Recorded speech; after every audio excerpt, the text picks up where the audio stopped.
அருகே எஸ்எஸ்ஐ கொலை செய்யப்பட்டதற்கு எதிர்க்கட்சித் தலைவர் எடப்பாடி பழனிசாமி கண்டனம் தெரிவித்திருக்கிறார். அண்மை செய்தியாக பார்த்து வருகிறோம். தமிழ்நாட்டில் சட்டம் ஒழுங்கு எங்கே இருக்கிறது என அவர் கேட்டு கண்டனம் தெரிவித்திருக்கிறார்.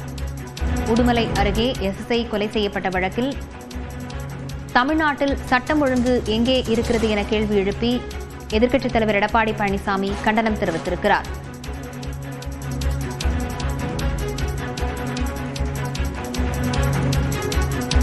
உடுமலை அருகே எஸ்எஸ்ஐ வெட்டி கொலை செய்யப்பட்ட சம்பவத்தை கண்டித்து எதிர்க்கட்சித் தலைவர் எடப்பாடி பழனிசாமி அறிக்கை வெளியிட்டிருக்கிறார்.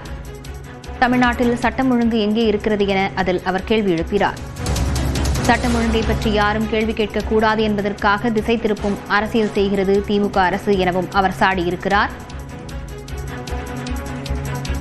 உடுமலை அருகே எஸ்எஸ்ஐ கொலை செய்யப்பட்டதற்கு எதிர்க்கட்சித் தலைவர் எடப்பாடி பழனிசாமி கண்டனம் தெரிவித்திருக்கிறார். இது தொடர்பான விவரங்களுடன் செய்தியாளர் அபினேஷ் இணைந்திருக்கிறார்.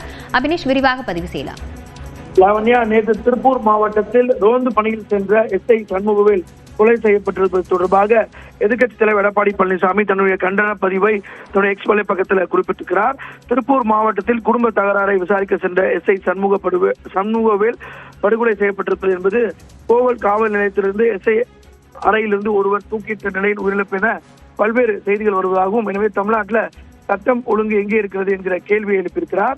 குறிப்பாக விசாரிக்க செல்லும் காவல்துறையினருக்கே இந்த பாதுகாப்பு இல்லை என்பதையும் அவர் தன்னுடைய எக்ஸ் வலைப்பக்கத்தில் சுட்டிக்காட்டிருக்கிறார். காவல் நிலையத்திலேயே ஒருவர் தூக்கிட்டு கொள்வதும் அந்த அளவில் தமிழ்நாட்டில் சட்டம் ஒழுங்கு இருப்பதாகவும், எனவே மக்கள் தெளிவாக இருக்கிறாங்க.